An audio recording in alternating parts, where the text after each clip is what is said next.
Pas une rue sans enseigne tapageuse. À Taïwan, les caractères chinois sautent aux yeux.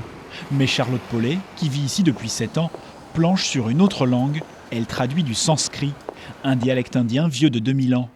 Chercheuse en histoire des sciences à l'université de Chiaotung, près de Taipei, elle traduit et analyse des traités de mathématiques sanskrit. Un pied dans les sciences, l'autre dans les lettres. Un équilibre parfait pour cette docteure en mathématiques et en philosophie. J'ai eu la chance, quand j'avais 16 ans, d'avoir un professeur de mathématiques qui parlait aussi d'histoire.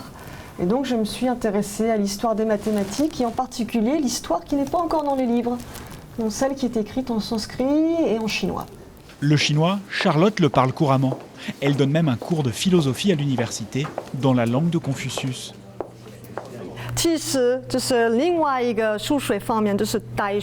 Son cours mélange théorie occidentale et concepts chinois, un savoir hybride et multiculturel qui impressionne les étudiants.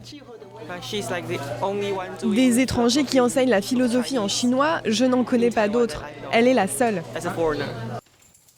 En fin de journée, Charlotte délaisse ses élèves et ses livres pour s'occuper de son fils Léonard, 4 ans.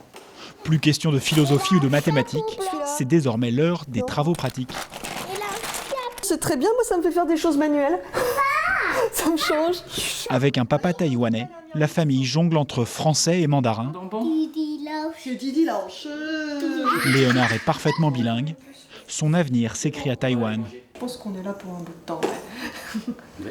Le petit garçon est à l'image de sa famille, heureux et métissé.